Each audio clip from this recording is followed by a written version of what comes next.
Savannah, Georgia versus Pooler, Georgia. Which one is better and how much home can you get for your money on both of those cities? Now you're about to see two houses, one in Savannah, Georgia and one in Pooler, Georgia. Both of them look very similar. Both of them are in the same price, which is under $400,000. Now you will see the difference that it makes on your monthly payment if you purchase a home with a certain type of loan compared to another type of loan, and also property taxes, HOA fees, and all of that. Check this out. Beautiful day here in Mosswood, Savannah, Georgia for $390,000, okay?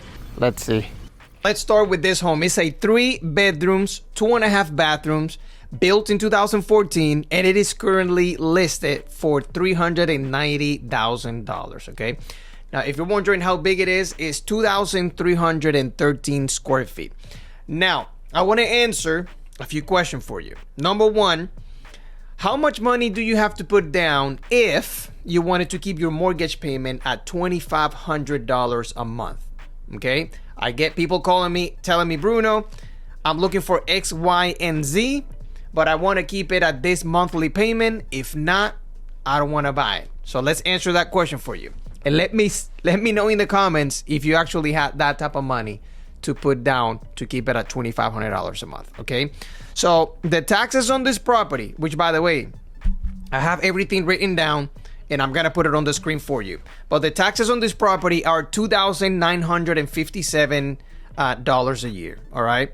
Now here's the breakdown on the screen. If you wanted to keep it at $2,500 a month based on taxes, insurance, obviously mortgage payment and interest rate of 6.9%, right? 6.9%, that is today's interest rate as I'm recording this video. You would have to put down $106,000, which is about 27% down payment on this home if you wanted to keep it like that.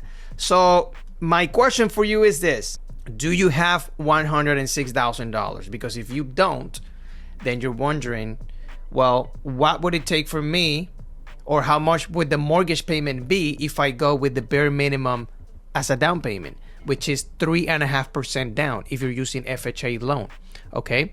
If you are a veteran and you're in the military, yes, you don't have to put down a down payment, but the majority of people are not in the military, so I don't need to talk about zero down payment, at least not on this example. So let's assume that now you wanna use FHA loan, 3.5% down payment. Then you're wondering, what would the mortgage payment be? So let's take a look at it. Out-of-pocket expense if you're using an FHA loan. So 3.5% down payment on a home like this would be $13,650. You have to pay appraisal fee, inspection fee, that's $1,000 total between those two. And then the closing cost on this home, which is about 3% based on the purchase price, it would be about another $11,700.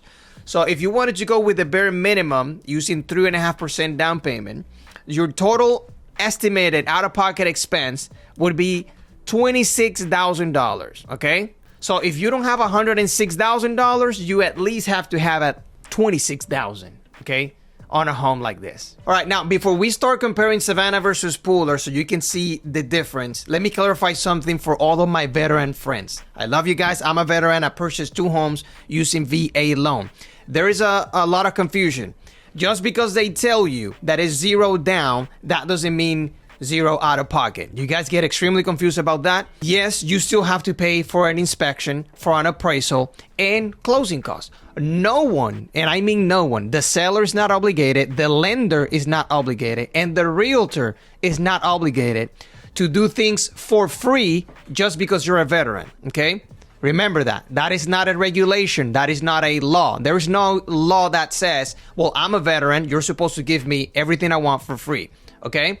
Yes, zero down payment means zero down payment. You still need to negotiate closing costs. You still need money aside to purchase a home. Right, now let's take a look at another house in Pooler, Georgia with a similar price range, similar style, so you can compare the difference of the monthly payment on these two homes. So this one is in Pooler, and just straight out of the gate, guys, you would have to put down $13,000 more on your down payment to keep it at $2,500 a month, okay? Now, the difference between this house and the first one that you saw on the listing price is only $9,000, okay?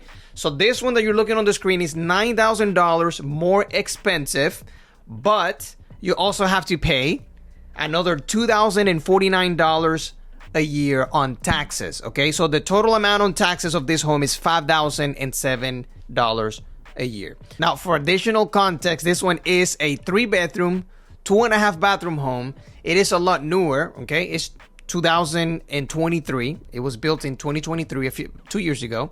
And it has 2,771 square feet, okay? Going back to the numbers, if you care more about the mortgage payment and you wanted to keep it at $2,500 a month, on this one, you would have to put down $119,000, okay?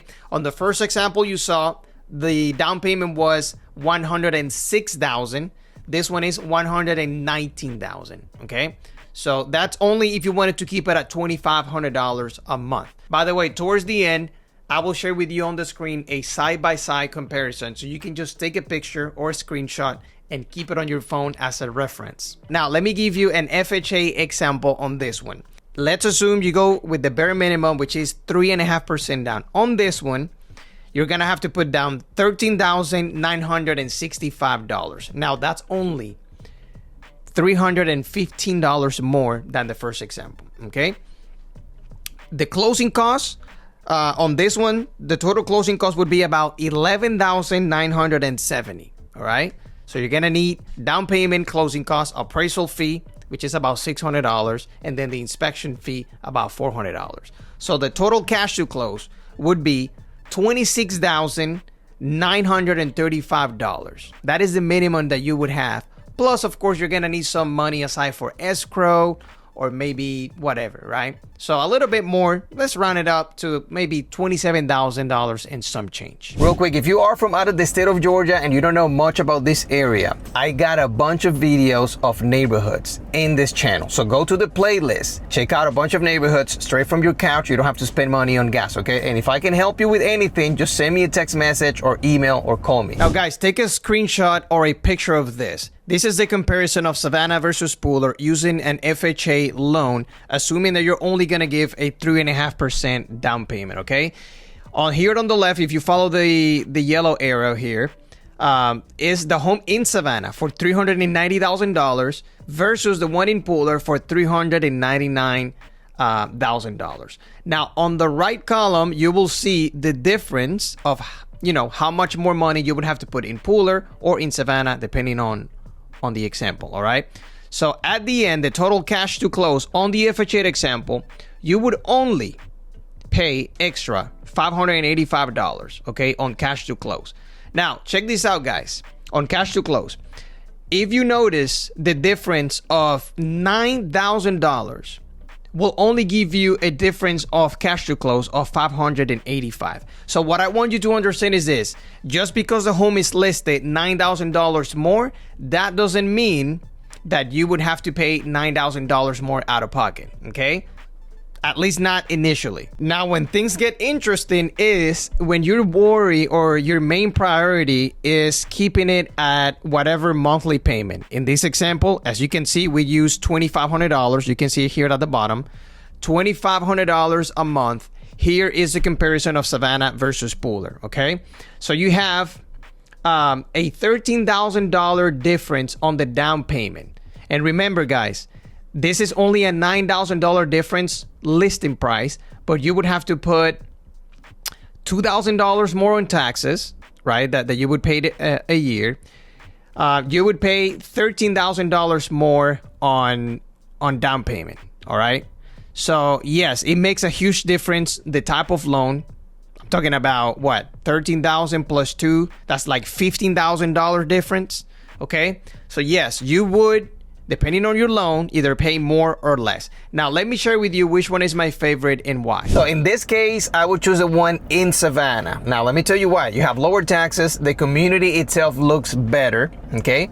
And it's not too far from the shopping area in Savannah, okay? Mosswood is a gated community. It's beautiful. But if you ask me in general, I would rather live in Pooler than in Savannah. Now, that's just me, okay? Now, I've asked opinions from strangers, which I'm about to share with you, at least 2 of them on this video, of what people think in general. So I would choose the one in Savannah, but let me show you what other people think about this Pooler versus Savannah conversation. If you could pick between Savannah and Pooler, right? If I give you $1 million right now and you could pick a house between Savannah and Pooler, which one will you pick and why? About 5 years ago, I would have chosen Savannah, but today I would have chosen Pooler. Because Pooler is up and coming.